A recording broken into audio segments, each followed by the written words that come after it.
আমরা আজকে দেখব যে জেনারেটিভ ফিল যে কাজ করে না ফটোশপ 24 যারা ব্যবহার করেন, জেনারেটিভ ফিলটা যাদের কাজ করে না, ট্রায়াল ভার্সনটা এক্সপায়ার যাদের হয়ে গেছে, তারা আসলে বিকল্প হিসেবে কি ব্যবহার করতে পারি আমরা। তো এখানে দেখেন দুইটা, একটা বেটা ভার্সন, এটাও 24, এটা হচ্ছে ফটোশপ 24, এটা বেটা ভার্সন, এটা ফটোশপ 24, এটাও 24। আপনার হচ্ছে দুইটাতেই কিন্তু আমার ট্রায়াল ভার্সনটা এক্সপায়ার, কিন্তু আমি জেনারেটিভ ফিল্ডটা বাদে আদার সব কাজগুলো আমরা করতে পারি। এই যে দেখেন এখানে জেনারেটিভ ফিল্ডটা ইউজ করা যায় না, আর আদার সব কাজ করা যায়। এখন জেনারেটিভ ফিল্ডটা আপনি ফ্রি ইউজ করবেন, এই ধরনের ভিডিও টিউটোরিয়াল ইউটিউবে এখনো দেখা যায়নি, হয়তো বা অনেকে ফ্যাক হিসেবে অনেকে দিয়ে রাখে দু একটা, দেখবেন যে ওগুলো কোনো কাজের না। অবশ্যই জেনারেটিভ ফিল্ডটা এটা ফ্রি ইউজ করার কোনো সিস্টেম নেই। তো আমরা এটার বিকল্প হিসাবে কিভাবে ব্যবহার করতে পারি? আমরা এটার বিকল্প হিসাবে জেনারেটিভ ফিল্ডটা আমরা অ্যাডোব ফায়ারফ্লাইয়ের মাধ্যমে করব। যারা আগের ভিডিওটি দেখেননি তারা অবশ্যই দেখে নেবেন। অ্যাডোব ফায়ারফ্লাইয়ের উপরে আর একটা ভিডিও টিউটোরিয়াল দেওয়া আছে, এই ডিসক্রিপশন বক্সে লিঙ্ক থাকবে, আপনারা চাইলে সেটা দেখে নিতে পারেন, বা ইউটিউবে সার্চ দিলে অসংখ্য ভিডিও পাবেন। এই দেখেন এটা কিন্তু ট্রায়াল ভার্সন এক্সপায়ার হয়ে গেছে, এখানে কিন্তু আদার সব কাজই করা যায়, কিন্তু আপনার হচ্ছে জেনারেটিভ ফিল্ডটা এখানে ইউজ করা সম্ভব না, কারণ জেনারেটিভ ফিল্ডটা ফ্রি ইউজ করার কোনো মাধ্যম নেই। আছে, আপনাকে মেইল আইডি চেঞ্জ করে সেটা আবারও ওই 14 দিন ইউজ করতে পারবেন, কিন্তু এইভাবে কতদিন করবেন? আসলে সম্ভব না এইভাবে করা। তো এই যে ট্রায়াল ভার্সনটা যাদের শেষ হয়ে গেছে, কিন্তু ট্রায়াল ভার্সন শেষ হয়ে গেলেও কিন্তু ফটোশপ ওপেন করতে পারবেন না, সেক্ষেত্রে কিভাবে ব্যবহার করবেন? তার মানে এটা ব্যবহার করতে পারবেন। ট্রায়াল ভার্সনটা যাদের শেষ হয়ে গেছে টাইমটা, কিন্তু ফটোশপ কিন্তু ইউজ করা যাবে না তখন, কিন্তু তারপরেও কিন্তু আমি কিন্তু ইউজ করতেছি। কেন? কারণ এটাতে একটা ট্রিক্স করে আমি এটা ব্যবহার করি, এটার জন্য একটা প্যাচ ইউজ করা হয়। আমার কাছে প্যাচটা আছে, চাইলে প্যাচের লিঙ্ক এখানে দেওয়া থাকবে, আমার ফেসবুক লিঙ্কের মধ্যে। ইউটিউবে এটা দেওয়া হয় না, এটা হচ্ছে কপিরাইট স্ট্রাইকের কারণে, গাইডলাইন স্ট্রাইকের কারণে এটা দেওয়া হয় না। তো একটা প্যাচ ব্যবহার করলে কিন্তু এই যে যাদের ট্রায়াল ভার্সন শেষ হচ্ছে তারা কিন্তু এটা ইউজ করতে পারেন। হ্যাঁ, কিন্তু ট্রায়াল ভার্সন শেষ হলে একটা মেসেজ আসবে, তখন এটা কেটে দিলে ফটোশপটা অটোমেটিক কেটে যাবে। তার মানে ট্রায়ালটাকে আপনাকে অবশ্যই ফ্রি করে নিতে হবে, আপনার হচ্ছে অ্যাক্টিভেট করে নিতে হবে, তাহলে কিন্তু আপনি ফটোশপ 24টা ব্যবহার করতে পারবেন। কিন্তু ফটোশপ আমরা 24 ব্যবহার করতে পারবো, কিন্তু জেনারেটিভ ফিল কিন্তু ব্যবহার করতে পারবো না। জেনারেটিভ ফিল এটা অবশ্যই ইউজ করতে গেলে আপনাকে পারচেস করে ইউজ করতে হবে, তাছাড়া কোনো এটা সিস্টেম নেই। এই দেখেন এখানে আমি কিন্তু আদার সব কিছু, ওই যে রিমুভ টুল, তারপরে এখানে ক্রপের মধ্যে যে মানে ফটোশপ 24-এর যে 5টা ফিচার্স, নিউ ফিচার্স অ্যাড করছে, সে 5টা ফিচার্সে আমি ব্যবহার করতে পারবো একমাত্র জেনারেটিভ ফিল্টার ছাড়া। এই দেখেন এখানে আছে হচ্ছে ফিল্টারে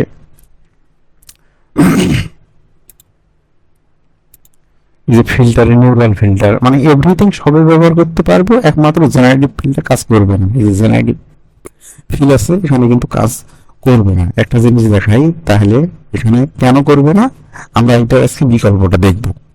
এই দেখেন এখানে যদি জেনারেটিভ ফিল দেই, এখানে যদি কোনো কিছু লিখি বা ফলোয়ার,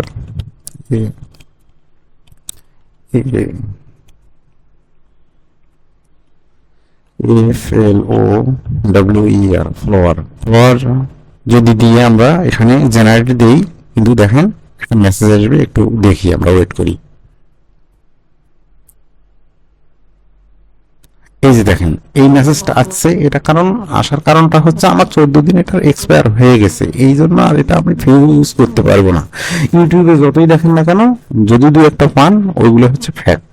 কারণ কি, জেনারেটিভ ফিল ইউজ করার কোনো সিস্টেম নাই, ফটোশপ এটা রাখে নাই। ফটোশপ 24 ইউজ করা যায় না।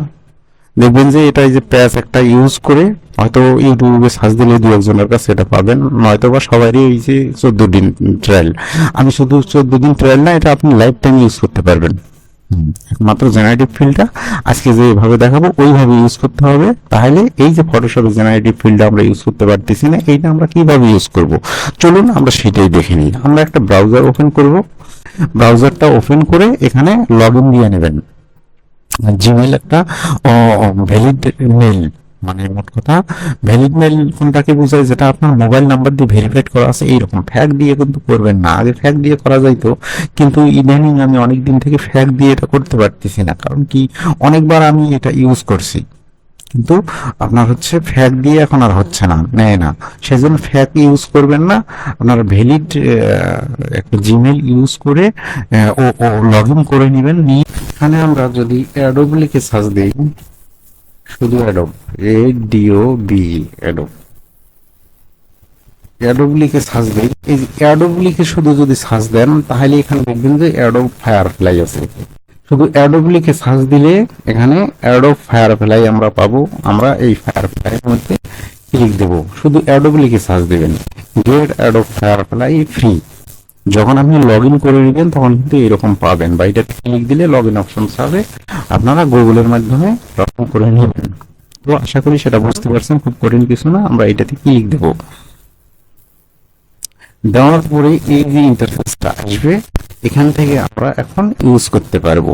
সেটা দেখেন, এখানে হচ্ছে নিচের দিকে যদি একটু স্ক্রল করেন, এখানে text to image, generative fill, generate a template, generate a vector. আমাদের দরকার হচ্ছে জেনারেটিভ ফিল। জেনারেটিভ ফিলের মধ্যে কিন্তু আমরা ফটোশপে, এই দেখেন, এই যে ফটোশপে জেনারেটিভ ফিল্ডের মধ্যে কিন্তু আমরা এখানে যে কোনো কিছু লিখে দিলে কিন্তু ওই ইমেজটা ওইভাবে তৈরি হয়, ক্রিয়েট হয়। এখানে জেনারেটিভ ক্লিক দিলে সেম একই সিস্টেম এখানেও কিন্তু আপনার হচ্ছে জেনারেটিভ ফিলের মধ্যে আমরা যেটাই করতে চাবো সেটাই করতে চাস। এটা আমরা ফ্রি ইউজ করতে পারবো, কিন্তু ফটোশপের কিন্তু আমরা সরাসরি ফ্রি ইউজ করতে পারবো না। একই, সবকিছুই একই, কোনো ডিফারেন্স কিছু নাই। কারণ এটাও অ্যাডোবের, এটাও অ্যাডোবের, ফটোশপটাও অ্যাডোবের, এটাও অ্যাডোবের, কারণ অ্যাডোবের এই প্রোডাক্ট। তারপর টেক্সট টু ইমেজ, ওই যে এখানে যে টেক্সট আমরা দিয়ে জেনারেট করি, তাহলে ইমেজ ক্রিয়েট হয়। এখানে টেক্সট টু ইমেজ, তাহলে আমরা এখানে যদি লেখা দিয়ে আমরা যে কোনো ইমেজ ক্রিয়েট করতে চাই, অবশ্যই আপনার স্পেলিংটা ভালো হতে হবে। স্পেলিংটা অবশ্যই গুগলের মাধ্যমে,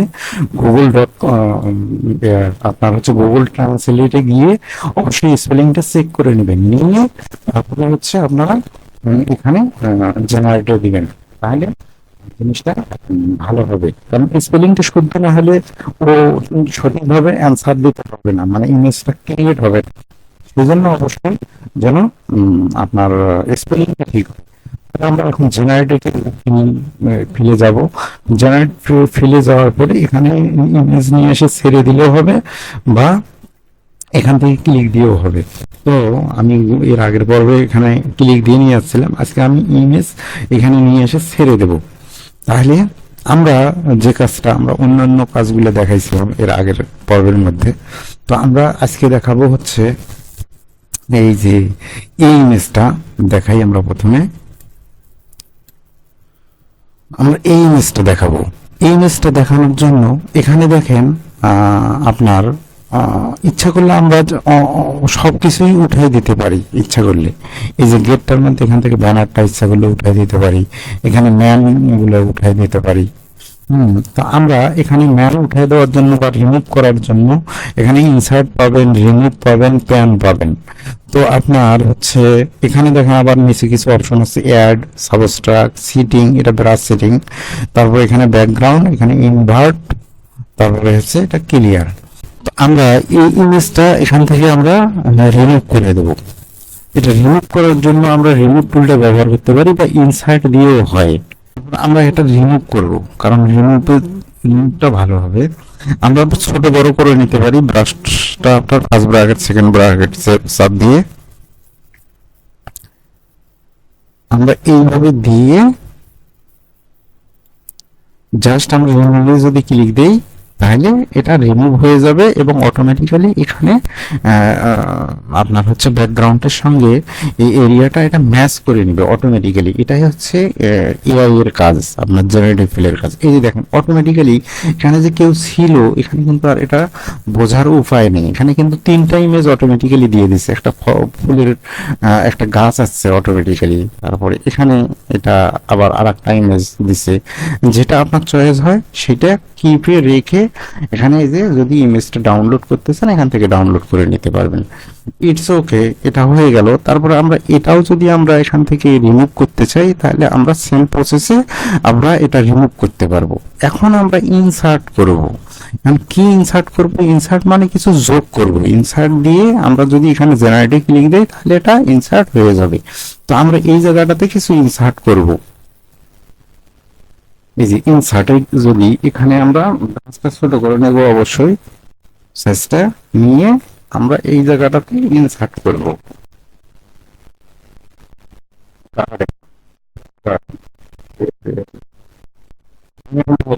follower garden, FLOWER, follower garden, GARDEN, garden. অবশ্যই এই স্পেলিংটা কিন্তু ভালো হবে, সঠিক হতে হবে, তাহলে কিন্তু এখানে আপনার জেনারেটটা হবে। নয়তো জেনারেট কিন্তু প্রবলেম করবে স্পেলিং মিসিং হলে, কারণ সে তো গুগল তো আপনার হচ্ছে এআই বুঝবে না, হ্যাঁ বুঝে অন্য আর একটা হবে, কিন্তু আপনার যে চাহিদা অনুযায়ী ইমেজটা আপনার কাছে শো করবে না।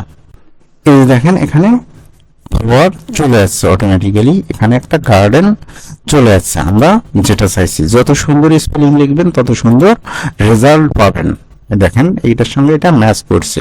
তো আমরা এটা কি রেখে এটা ডাউনলোড করে নেব। এখানে যদি ডাউনলোডে ক্লিক দেয় তাহলে ডাউনলোড হয়ে যাবে। তো আশা করি এই জিনিসগুলো বুঝতে পারছেন। তো আমরা এখান থেকে এখন বেরিয়ে আসি। আসার পরে আমরা এখানে আরেকটা ইমেজ নেব, যে ইমেজটা নিয়ে আমরা ব্যাকগ্রাউন্ডের কাজটা করব। আমরা এই ইমেজটা নেই, নেওয়ার পরে আমরা এখানে যদি ব্যাকগ্রাউন্ডে ক্লিক দিই,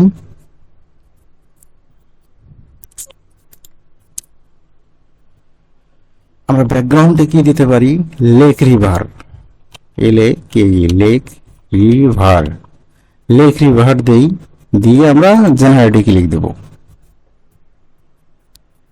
ব্যাকগ্রাউন্ডে ক্লিক দিবেন আগে, দিয়ে ব্যাকগ্রাউন্ডটা চেঞ্জ করে নিলেন, নিয়ে তারপরে হচ্ছে লেক রিভার যেটা আপনি ব্যাকগ্রাউন্ড অ্যাড করতেছেন সেটা লিখে জেনারেট দিলে এই দেখেন জেনারেট হয়ে গেল।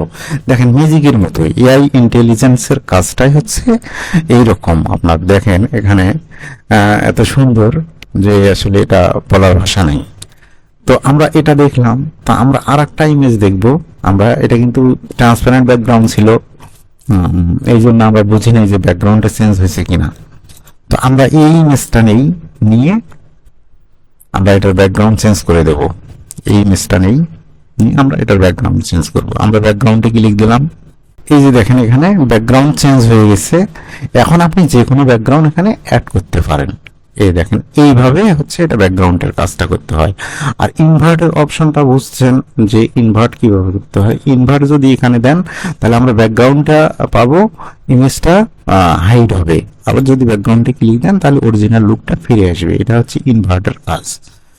তো এখান থেকে আমরা আরেকটা ইমেজ নেব, নিয়ে ওটা আরেকভাবে আমরা দেখাবো। তো আসলে এই জিনিসগুলো যত আপনারা দেখবেন তত আসলে কাজটা করতে আপনাদের জন্য সহজ হবে, সুবিধা হবে। এই যে এখানে আমরা আমরা এই ইমেজটা নেব, নেওয়ার পরে আমরা এই যে এই দুইটা অবজেক্ট আমরা রিমুভ করে দেব। আমরা এটাকে রিমুভ করে দেব। দেওয়ার জন্য আমরা এটা যদি ইনসার্টে গিয়ে ওই যে বললাম যে যখন এটা ব্রাশ করে নিয়ে এখানে জেনারেট দিবেন, যে ধরনের আপনি ব্যাকগ্রাউন্ড চাচ্ছেন এর সঙ্গে, সেটাই এখানে একটা ম্যাচ হয়ে যাবে, এটার সঙ্গে ম্যাচ করে ফেলবে। তো আমরা সেটার জন্য আর একটা দেখবো। আমরা এখানে রিমুভে গিয়ে আমরা যদি এখানে এই যে অবজেক্টটা আমরা রিমুভ করতে চাই ওই অবজেক্টটা আমরা জাস্ট ব্রাশ করে দেব, দিয়ে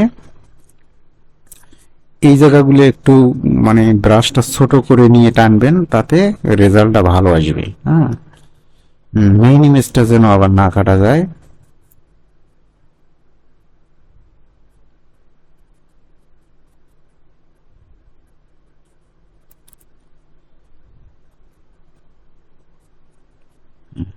দিয়ে আমরা এইভাবে ব্রাশটা করে দেব। যাই, জাস্ট ইমেজটাকে আমরা এখান থেকে রিমুভ করে দেব, দিয়ে রিমুভে ক্লিক দিলেই আমাদের এটা একটা এখানে একটা ইমেজ ব্যাকগ্রাউন্ডের সঙ্গে কালার ম্যাচ হয়ে এটা অটোমেটিক্যালি এআই একটা ইমেজ এখানে ক্রিয়েট করে দিবে ব্যাকগ্রাউন্ডের সঙ্গে ম্যাচ করে। আমাদের এটা হয়ে গেল। তারপরে আমরা যদি এখান থেকে রিমুভে দেই ক্লিক, তাহলে দেখবেন যে এটা অটোমেটিক্যালি সুন্দরভাবে রিমুভ হয়ে একটা এই যে আমাদের যে ব্যাকগ্রাউন্ডটা আছে এটার সঙ্গে ম্যাচ হয়ে আর একটা 3টা ইমেজ এখানে ক্রিয়েট করে দেবে। এই যে দেখেন আর একটা এখানে মডেল অ্যাড করে দিছে, এটাতে মডেলটা নাই, তার মানে এটা সুন্দর হয়েছে, ম্যাচ করছে। তারপরে এটাও সুন্দর হয়েছে, এটা আছে, তারপরে এটা আছে। এটা যেটা আপনাদের ভালো লাগে সেটা রাখতে পারেন, এটা রেখে আমরা ক্লিপ দিয়ে দেব। তাহলে এভাবে আপনারা যে কোনো কিছু, মোট কথা ফটোশপের যে ধরনের কাজ আমরা করতাম জেনারেটিভ ফিলে, সেই কাজগুলোই আমরা এখানে করব। তো আশা করি এটা বুঝতে পারছেন। তো আমরা আর একটা ইমেজ দেখব, এবার এই ইমেজটা দেখে আমরা এটাকে ক্লোজ করে দেব। আমরা এই ইমেজটা নেব না, ওইটা নেব না, আমরা এই ইমেজটাই আবার নিই, নিয়ে আমরা এইটাকে জাস্ট ব্যাকগ্রাউন্ডটা চেঞ্জ করে আমরা অন্য একটা হচ্ছে এখানে ব্যাকগ্রাউন্ড অ্যাড করব। সেটা অ্যাড করার জন্য আমরা কি করব, আমরা এই যে ইনসার্টে গিয়ে জাস্ট আমরা এটাকে হচ্ছে রিমুভ করে দেব। এটা সুন্দর করে আপনারা রিমুভ করে নেবেন। এটা যেহেতু ভিডিও দেখাচ্ছি সেজন্য একটু রাফলি আমি করে নিতেছি, যেন ইমেজটা না কাটা যায়। এটা বারবার বলতেছি, ইমেজটা যেন না কাটা যায়। ইমেজটা কাটা গেলে মানে জিনিসটা খারাপ হবে। তারপরে এখানে আমরা জেনারেটে ক্লিক দেব, হচ্ছে কি ব্যাকগ্রাউন্ড আপনি নিতে চাচ্ছেন, এখানে কি ব্যাকগ্রাউন্ড দিবেন। আমি এখানে একটা ব্যাকগ্রাউন্ড দেব হচ্ছে flower garden, FLOWER, flower garden. Flower garden যদি দিই আমরা, দিয়ে আমরা জেনারেট দেই, এখন দেখি কি রেজাল্ট আসে। এখানে আমরা 3টা রেজাল্ট পাবো, দেখি। এই দেখেন, যেটা ভালো লাগে আপনারা এইভাবে রাখতে পারেন। তো স্পেলিংটা সুন্দর করে চেক করে নেবেন, নিয়ে হচ্ছে কাজ করার চেষ্টা করবেন, তাতে দেখবেন যে রেজাল্টটা ভালো আসবে। তো আমরা এইটা রাখি, বা এটা না, এটাই রাখি, দিয়ে আমরা এটা কিপ যদি রাখতে চান তাহলে কিপ, না হলে ক্যান্সেল দিবেন। আবার নতুন করে জেনারেট দিলে টেক্সট দিয়ে, তাহলে আবার জেনারেট হয়ে যাবে। আমাদের যে কাজটা আর একটা আছে, আমরা সেটা দেখব হচ্ছে টেক্সট টু ইমেজ। এই জেনারেটিভ ফিলের মধ্যেই এটাও কিন্তু জেনারেটিভ ফিলেরই একটা কাজ। আপনার হচ্ছে টেক্সট টু ইমেজে আমরা যাই, আমরা ফটোশপের মধ্যে কিন্তু এই যে টেক্সট টু ইমেজ, আমরা যদি টেক্সট লিখে ইমেজ তৈরি করতাম, যদি আমরা CTRL-N দিয়ে একটা নিউ ডকুমেন্ট নেই, এই দেখেন এখানে যদি টেক্সট টু ইমেজ বলতে কি, আমরা যখন সিলেক্ট করে নিয়ে এখানে যখন জেনারেটে দিতাম, যখন আমাদের ট্রায়াল ভার্সনটা ছিল, তখন কিন্তু আমাদের এখানে অটোমেটিক্যালি যে ব্যাকগ্রাউন্ড আমাদের দরকার বা যে ধরনের ইমেজ দরকার, সেই ধরনের টেক্সট লিখে দিলে এখানে হয়ে যাবে। তার মানে সেটাই কিন্তু এই জায়গায় আপনার টেক্সট টু ইমেজ। আমরা এখানে যে ইমেজটা আমাদের দরকার, আমরা সেই ধরনের ইমেজ এখানে টেক্সট লিখে দেব, লিখে দিয়ে আমরা এটাকে জেনারেট করব। আমরা এটাকে 100% করে নিই। আমরা এখানে লিখব a man and woman front in Taj Mahal, এটা লিখে আমরা জেনারেটে ক্লিক দেব। ক্লিক দিলে একটু নেট স্পিড যদি ভালো হয়, সাথে সাথে রেজাল্ট আসবে। এই দেখেন 3টা ইমেজ এখানে শো করছে, যেটা ভালো লাগে সেটাই আমরা এখানে রেখে দেব। রেখে দিলে আবার যদি আপনাদের এটা পছন্দ না হয়, আবার টেক্সট লিখে এখানে জেনারেটে ক্লিক দিলে আবার জেনারেট হবে অন্য আবার 3টা ইমেজ। তো এইভাবে যত খুশি তত ইমেজ জেনারেট আপনি করতে পারেন, তারপরে যেটা নেবেন সেটা ডাউনলোড করে।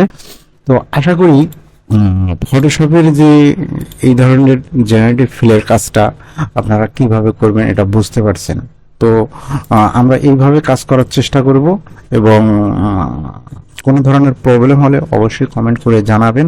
এবং ফটোশপ 23 এবং 24 এখন চলতেছে, যেহেতু 24টা যাদের লাগবে, ফটোশপ বেটা এবং ফটোশপ 24 যাদের লাগবে, তারা টিউটোরিয়াল ডিসক্রিপশন বক্সে লিংক থাকবে, তারা চাইলে আপনারা ওখানে দেখে নিতে পারেন।